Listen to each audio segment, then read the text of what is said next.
Hi class, we're going to take a look at applications of the normal distribution. And in this portion of the section, you're actually going to have two types of scenarios. So I'm just putting the arrows since theoretically all of these are going to go to the infinity. And the first scenario that you're going to see is if the probability that is being actually requested or they want us to evaluate happens to be z-scores, then in this case, we're dealing with a standard normal distribution. That means that automatically the distribution is going to have a mu of 0 and a standard deviation of 1. So this is technically what we talked about in chapter 3. So the empirical rule, everything is actually, well, with a mean of 0, everything's at the origin technically. And then the second one is they're just going to give us some distribution, and the values of mu and sigma are going to be any numbers. So I would just say that mu is equal to A, sigma is equal to B, and they're any numbers. And in order for evaluate that specific distribution, you're going to have to standardize it. So standardize it just means use the formula from chapter 3 to make the actual z-score of any x given value. And then at that point, you're basically just using the standard normal distribution. Any probability that they ask will actually be translated to what we did in the previous section. We're just looking at probabilities of z-scores. Now, for this particular problem, let's take a look at one application that it's actually dealing with standard normal, and they're either going to tell you that the random variable are z-scores, or they're going to give you the mu and sigma to be 0 and 1. So because mu and sigma are 0 and 1, automatically everything that we're going to have to deal with, it's a z-score. So that's going to be a random variable, and what they're asking us to evaluate is probabilities of z-scores.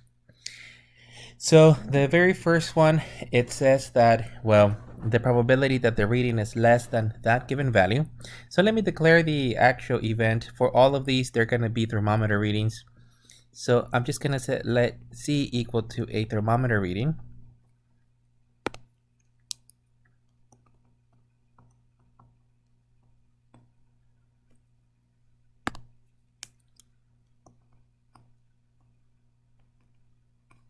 And then what they're asking us to do is, well, technically find the probability, in this case Z, and they mention less than negative 2.75 for the normal distribution because the actual random variable is continuous, meaning it can be a decimal.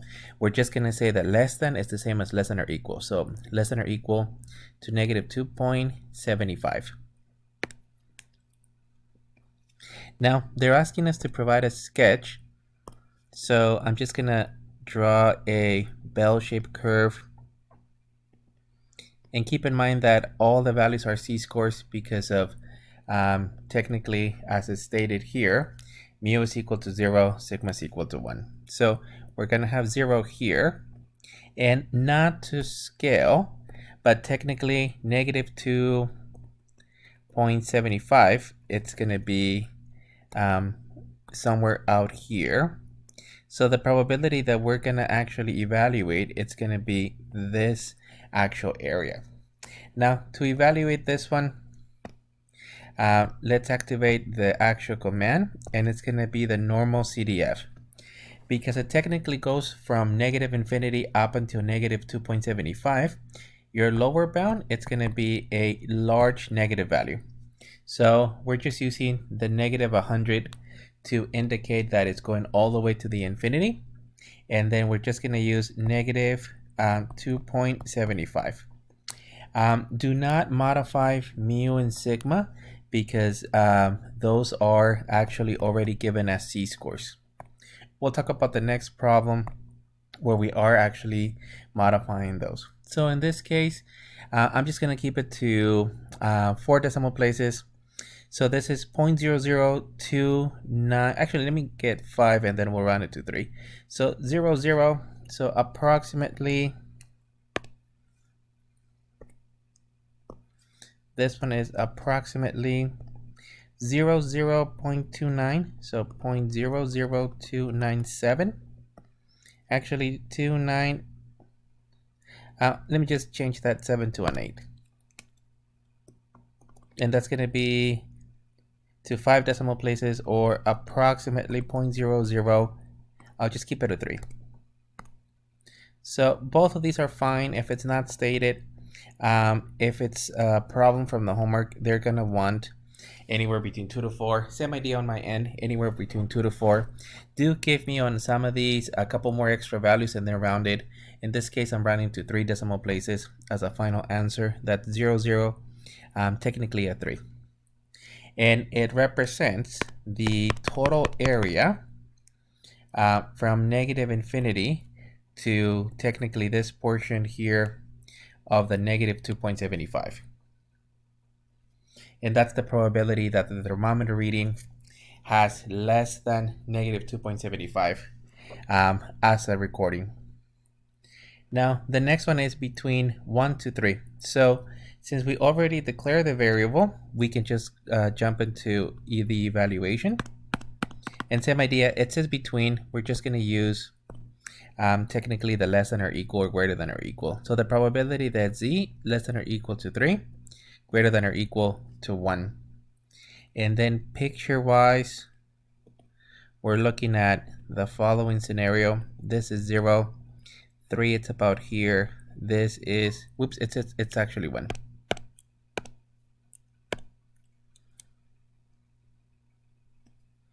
So that would be 1. And the area that we're shading, it's going to be that much. So in this case, run a normal CDF. And then it's just going to be 1, 2, 3. And we're getting 0.1573. So approximately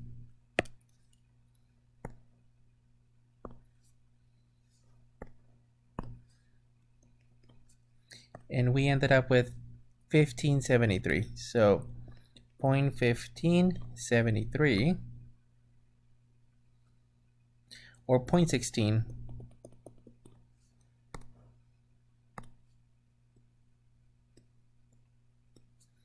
Let me double check that. It goes from 1 to 3. Yep, we're good.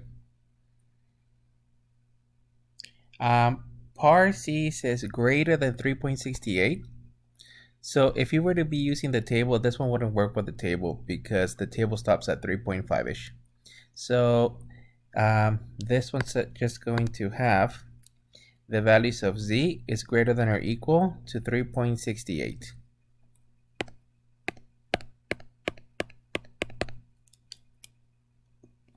So picture-wise, that z, this is 0. So I'm just going to say 3.68.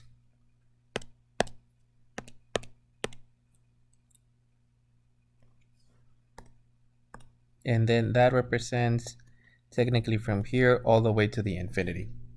So as you run the code, this one, it's going to be from 3.68 all the way to the infinity. 100 is sufficient for that particular one. And we're going to get something really, really small. I'm just going to keep it as 1.16. So this is approximately, let me round to the 6. So 1.1, and then we have a 7 times 10 to the negative 4. And that's actually sufficient. In this situation, the probability is so small that the software is just giving a scientific notation. And this is saying that that's the area or the probability that the thermometer reading it's greater than technically 3.68 degrees, which represents 3.68 standard deviations away from the mean. Let's take a look at one problem that is actually mentioning percentiles. So this is what this particular one actually is asking. So we technically have a bell-shaped curve this is Z, and that is 0.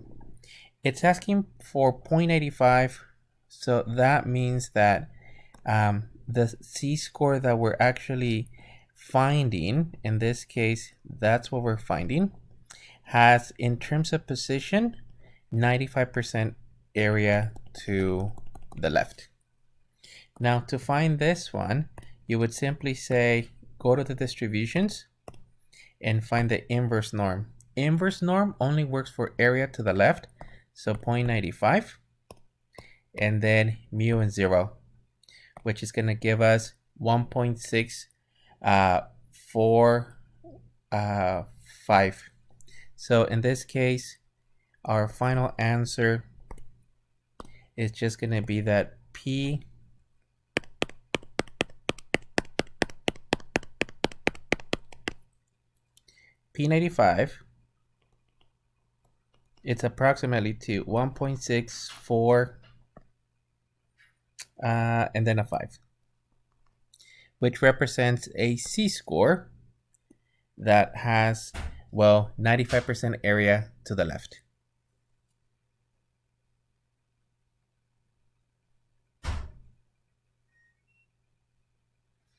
Okay, let's take a look at E. And E is going to be in the following format. So for problem E, it's very similar to the previous one. You're actually looking at, well, this is 0, that's a Z-score, but they're stating that they're getting rid of 0.5% the area that they're rejected. So, or the probability that the reading is less than or greater than 0.5%. So this is going to be, in terms of area, a total of 0.5%. So 0.5%, which represents 0.5 divided by 100. And keep in mind that that's 0.5. So that's going to be equivalent to 0.005. So the area to the left, it's going to be 0.005, and the area above it, it's also going to be 0.005. Now to find this one, because of the symmetry of the distribution, it's only needed for us to do a inverse norm of 0.005, and that's going to give us a negative 2.58. So this is negative 2.58, rounding to 2 decimals. By symmetry, this is 2.58. So the new actual values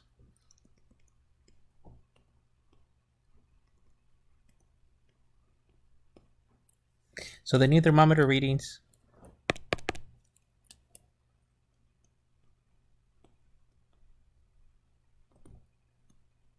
are C is equal to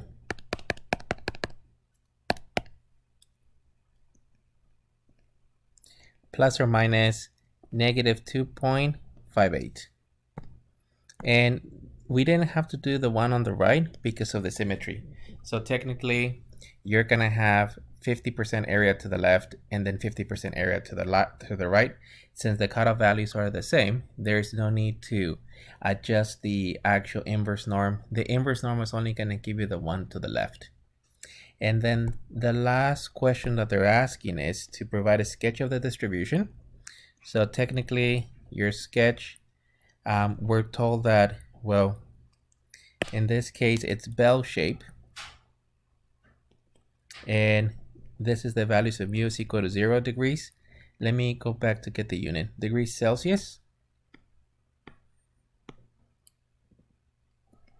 And then sigma is equal to 1 degree Celsius.